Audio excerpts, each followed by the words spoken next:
오늘 우리에게 주신 하나님 말씀의 제목은 잃게 되면 잃으리로다입니다. 요셉을 중심으로 계속 말씀이 흘러가는 것 같지만은 오늘 이 고백을 한 사람은 누굽니까? 바로 인본주의의 대가였지만은 하나님의 강권적인 역사로 믿음의 사람으로 설 수밖에 없었던 그 언약 백성 이스라엘의 선조인 바로 야곱의 고백이죠. 우리가 이 고백 속에 들어가길 원합니다. 한 주간 성화된 사람이라는 말씀 제목으로 우리가 인도를 받았죠. 성화라는 것은 거룩하게 변화된다는 것이고 그리스도 안에서 성장한다는 것이고요. 더 나아가서 그리스도 안에서 장성한 자로 서는 것을 말합니다. 사실 이것은 어려운 것이 아니죠. 왜요? 하나님 앞에 의롭다함을 얻은 성도에게 당연히 따라오는 은혜이고 선물이기 때문입니다.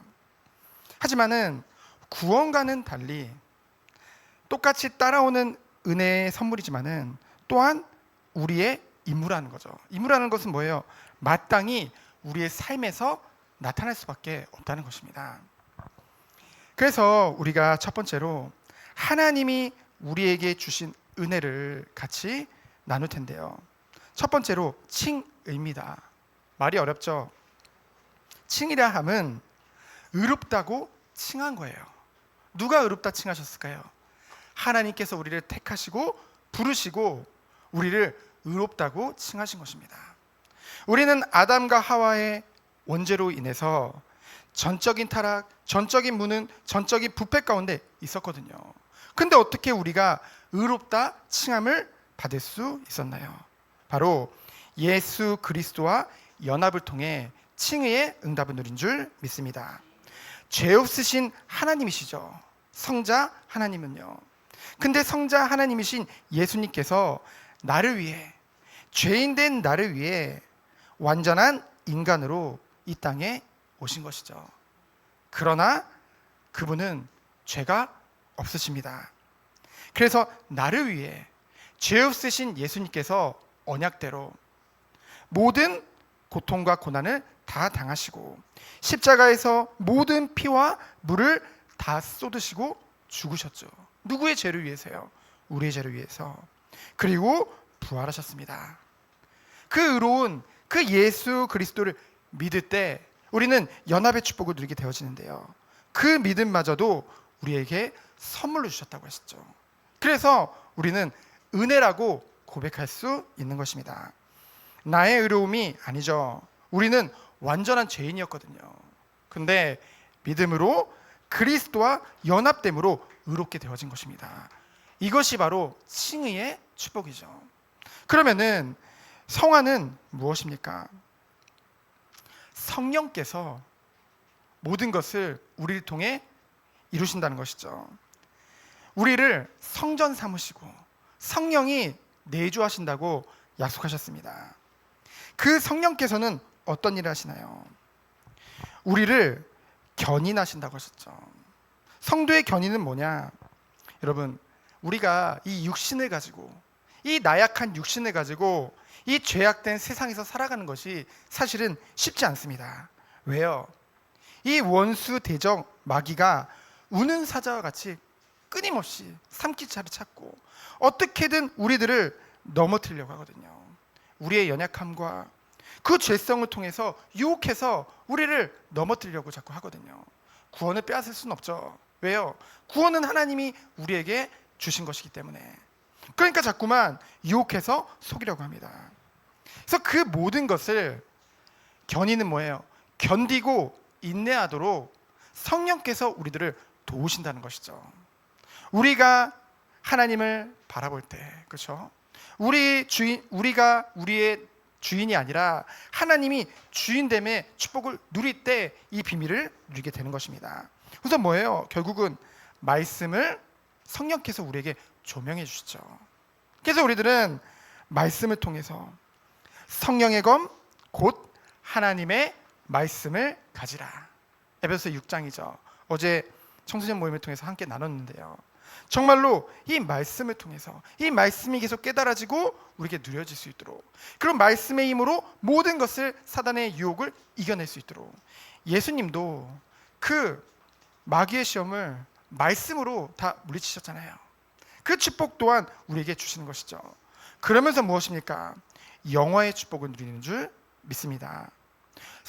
성령께서 우리를 이끄셔서 결국은 우리 또한 주님 재림하시는 그날 부활의 몸을 입고 이 천국에서 영원한 안식을 누리며 영생의 축복을 누리게 된다는 것이죠. 그 축복까지, 그 은혜까지 하나님께서는 우리를 완전하게 인도하신 줄 믿습니다. 이것이 성도가 받은 은혜요, 은혜의 복음이에요. 바로 십자가의 복음이죠.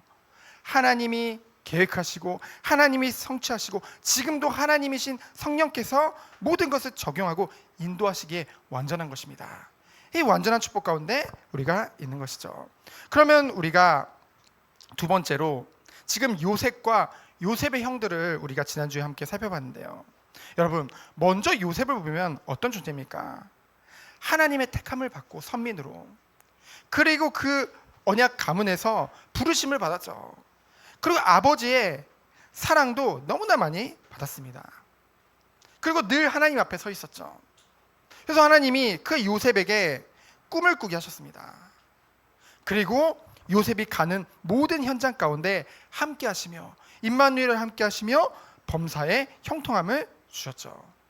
우리가 이렇게 결과만 얘기하면은 요셉이 참 멋지게 승리했구나라고 생각할지 몰라요. 그러나 그 과정을 보면 어떤가요? 하나님께서 그 요셉을 철저하게 연단하시는 것을 보게 되어지죠. 죽음의 위기를 통해서 형들에 대한, 그 가족에 대한 그런 배신도, 그 사람에 대한 배신도 체험하게 되어졌죠.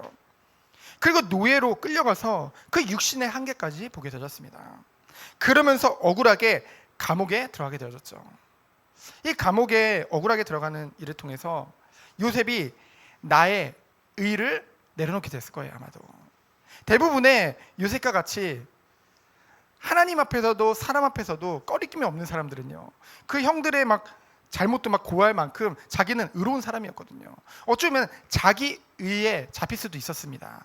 그러나 이런 모든 과정들을 통해서, 이 연단의 시간표를 통해서 철저한 자기 부인 속으로 들어가는 거예요. 그렇죠?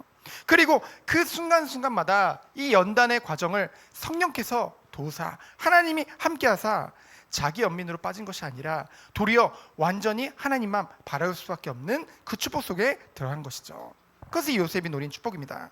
그럼 요셉의 형들은 어땠나요? 아버지의 편애를 그 채색옷을 통해서 어릴 적부터 보게 되어졌죠. 어땠습니까? 마음이. 그 차별에 대해서 극도의 거부감을 가지고 있어요. 편애를 한 것이 잘했다는 것은 아닙니다. 하지만 이것으로 인해서 뭐예요? 동생에 대한 시기와 미움과 아버지에 대한 원망이 갈수록 커져갔죠. 그러면 그럴수록 뭐예요? 자기들의 영혼들은 갈수록 피폐해지는 것입니다. 그렇죠? 그러면서 요셉이 꾼 꿈을 듣고, 그건 분명히 하나님이 주신 거거든요. 이 시대에 두 번 반복해서 꿨다는 것은 하나님이 주신 꿈이라는 증거였대요. 그렇게 통했었대요. 근데 형들이 그걸 몰랐겠습니까? 언약 가문인데. 그럼에도 불구하고 뭐예요? 더욱더 그 꿈으로 인해서 미워했죠. 왜요? 자신에게, 자신의 상처에, 자신의 기준에 완전히 매여 있었던 거예요. 오직 육신이 되어진 것이죠. 그러니까 뭡니까? 영적인 무지 속에 들어갈 수밖에 없었죠. 그럼 뭡니까? 상처에 매여져 있고 영적으로 볼 것을 보지 못하니 성장이 있을 수가 없는 것이죠. 그래서 어떻게 했습니까? 결국은 미움, 시기, 원망이 갈수록 커져서 그 동생을 죽이려고까지 하고요. 너무나 무정하고 잔인한 모습들을 보이게 됩니다. 근데 그때까지도 형들의 양심의 가책이라는 것은 하나도 없었어요. 그랬던 형들을요, 오늘, 그러니까 저번 주와 그리고 오늘 본문에 이어지는 말씀을 보면은 이 성화된 요셉이 형들을 시험하는 그런 장면들이 나오게 되어집니다. 이것은요 복수가 아니에요. 총리 됐으니까 너네 좀 당해봐라 이러고 형들을 골탕 먹이려고 하는 것이 아니라는 것이죠. 그 근본에 뭐가 있습니까? 사랑이 있어요. 형제애가 있습니다. 중간중간에 그 감정을 주체하지 못해서 막 울고 들어오는 장면들이 이제 2번이나 기록되어져 있잖아요. 요셉이 그렇다면 왜 형들을 시험했을까요? 첫 번째는 하나님이 주신 꿈을 기억한 겁니다. 형들이 몇 명이 와서 절했어요? 베냐민 없으니까 10명이 와서 절했잖아요. 근데 하나님 주신 꿈은 뭐였죠? 11명이 11별이 11볕단이 11별이 절하는 꿈이었잖아요. 그러니 아직 10명이니까 베냐민을 붙잡고 계속 걸고 넘어지는 거예요. 그렇죠? 베냐민 데리고 와라. 그래서 더 나아가서 해와 달도 절해야 되잖아요. 그럼 아버지도 어머니도 와서 절해야 되잖아요. 그러니까 이제 아버지에 대해서도 묻고, 물론 사랑이 근본이었지만은 그런 하나님의 언약 안에서 이런 일을 벌인 것이죠. 그러면서 더 큰 이유가 있습니까? 무엇입니까? 형들 또한 이 은혜 속에 들어오길 원했던 거예요. 요셉이 본인이 정말로 이 성화의 축복을 누리니까요. 이 완전한 이 연단의 시간표가 너무나 과정이 힘들지는 몰랐지만은 이런 모든 과정을 거쳐서 이 하나님의 은혜 속에 딱 들어와 보니까 너무나 좋은 거예요. 여러분, 우리가 그래 구원받았어. 그러니까 이제 다 끝났어.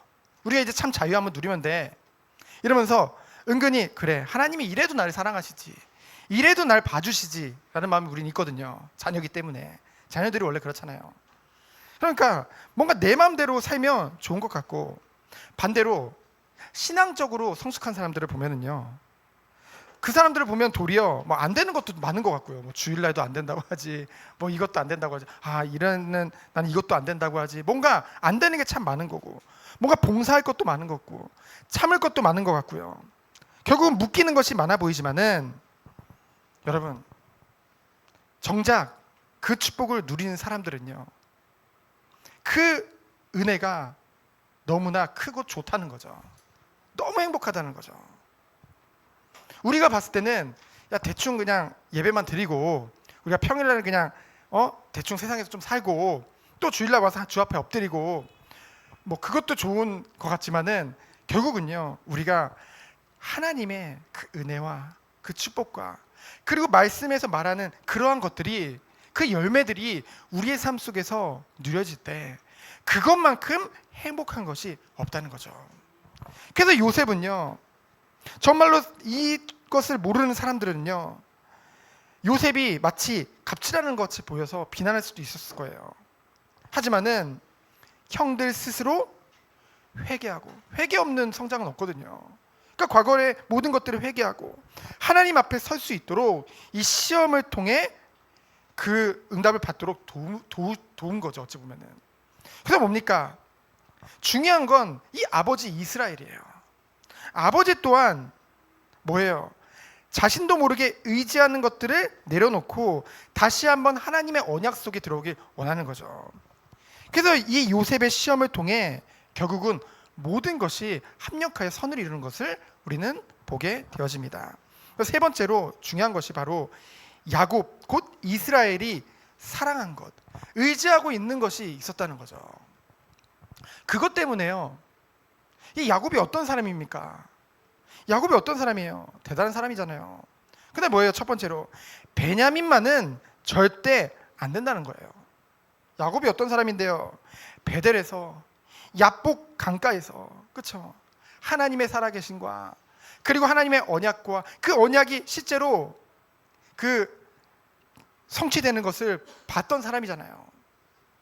그리고 요셉의 꿈을 들었을 때 다들 그것에 대해서 반발하는데 그 야곱은 그 마음에 간직했던 사람이거든요. 비록 연약했을지 모르지만은 하나님의 강권적인 은혜로 말미암아, 아까도 서론에서 말씀드렸지만은 이스라엘의 백성의 선조가 된 그 야곱이요, 지금 고집을 피우고 있는 거예요. 나이는 100살이 넘었는데 지금 고집을 피우고 있는 겁니다. 왜요? 사랑하는 아내 라헬, 그 라헬을 통해서 얻은 2 아들이 있는데 첫째 아들 요셉은 죽었죠. 그리고 하나 남은 그 아들을, 그 베냐민을 붙잡고요, 그 말년에 자신의 말년에 위로와 기쁨으로 삼은 거예요. 누구를요? 그 베냐민을요. 그러니까 뭡니까? 결국은 너무 사랑하니까 결국 그것에 자신도 모르게 의지하고 있는 것이죠.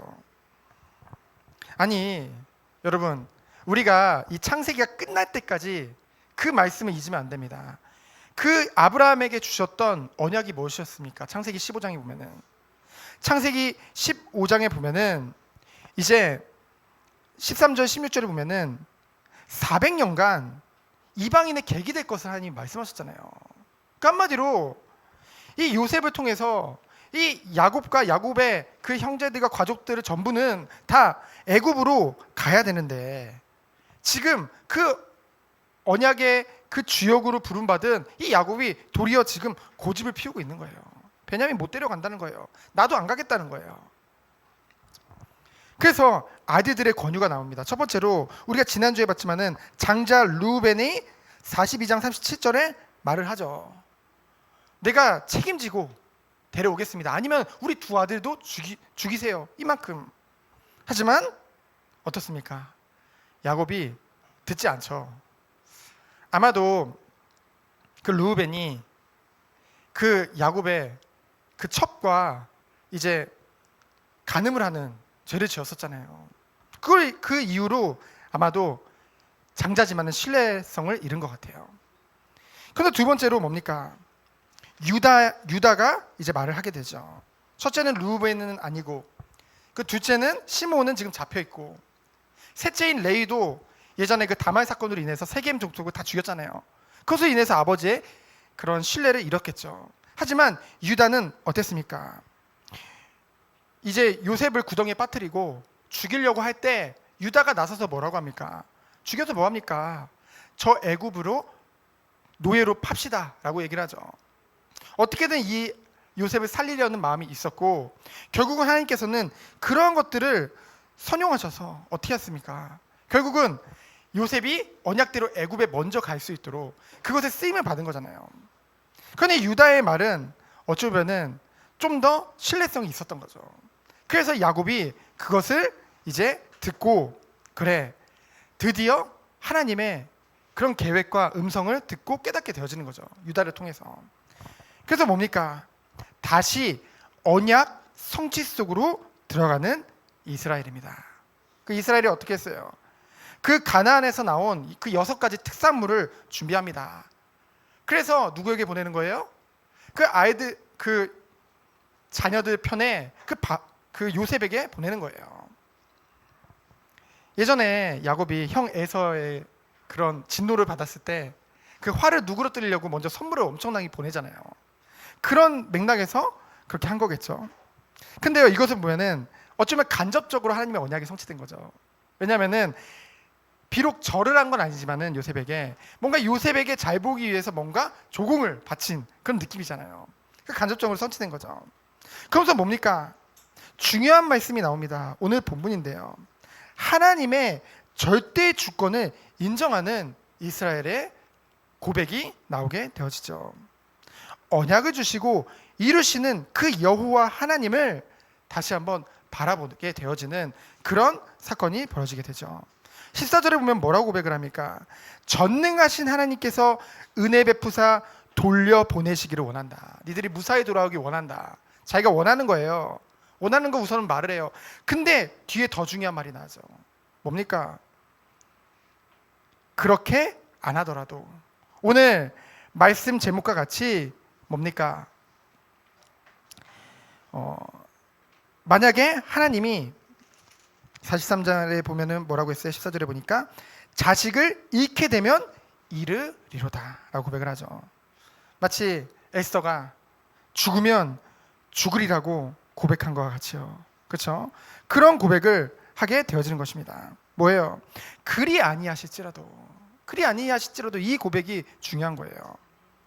이것은요, 나의 원함은 있지만은 내 원대로 하는 것이 아니라 주님이 원하는 대로 하여 주옵소서, 이런 고백을 하고 있는 거거든요. 여러분, 우리가 언약 속으로 들어간다는 것, 언약 성취 속으로 들어간다는 것은 결국은 더 좋은 것을 주시는 그 하나님을 믿는 믿음 가운데로 들어가는 거예요. 우리가 원하는 게 없어지는 게 아닙니다. 우리가 원하는 게 있지만은 그것보다는 하나님의 원대로 하여 주옵소서, 이 고백을 할 수밖에 없다는 것이죠. 그래서 잃게 되면 잃으리로다, 죽으면 죽으리로다. 그래서 요한복음 12장 24절 25절에 보면은 예수님이 하신 말씀을 한번 생각해 보세요. 내가 진실로 진실로 너희에게 이르노니 한 알의 밀이 땅에 떨어져 죽지 아니하면 한 알 그대로 있고 죽으면 많은 열매를 맺느니라. 물론 예수 그리스도를 말하지만은 우리 또한 우리가 그리스도와 함께 십자가에 못 박혔을 때, 그렇죠? 자기 부인, 자기 십자가를 지고 주님을 따를 때 뭡니까? 그래서 뭐라고 했어요? 25절에 자기의 생명을 사랑하는 자는 잃어버릴 것이요 이 세상에서 자기의 생명을 미워하는 자는 영생하도록 보존하리라. 그렇죠? 자기 부인 속에 들어갈 때 도리어 완전한 하나님의 언약의 성취의 응답 속에 들어가는 것입니다. 결국은요, 하나님은요 이러한 모든 과정들을 통해서 요셉을 선하게 사용하셨어요. 요셉의 형들과 아버지 이스라엘 또한 함께 이 언약 속에 들어올 수 있도록 모든 것을 섭리하신 것을 우리가 보게 되어집니다. 그래서 여러분들에게 이 요셉과 같은 축복이 있기를 예수 그리스도로 축원드립니다. 여러분, 야곱을 보며, 또 오늘 본문의 야곱을 보며 우리는 무엇을 깨닫게 됩니까? 비록 선민임에도 나도 모르게 붙잡고 있는 것이 없는지. 여러분, 잃게 되면 잃으리라 해서 야곱이 잃었습니까? 아니거든요. 도리어 결국 단 한 명도 잃지 않게 되어지죠. 도리어 그걸 붙잡고 있을 때는 못 갔어요. 하나님의 언약 성취 속에 못 들어갔어요. 근데 오히려 잃게 되면 잃으리라 하고 하나님의 절대 주권과 하나님의 그 은혜를 믿었을 때 뭡니까? 결국은 완전한 하나님의 은혜 속에 들어갔다는 거죠. 하나님은 빼앗는 하나님이 아닙니다. 더 좋은 걸로, 완전한 걸로 채우시는 하나님인 줄 믿습니다.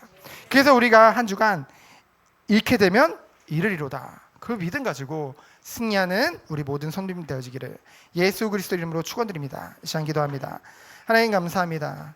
하나님이 원하시는 완전한 언약 속에 들어가는 우리 모든 성도님들 되도록 주께서 축복하여 주옵소서. 살아계신 예수 그리스도 이름으로 기도합니다. 아멘.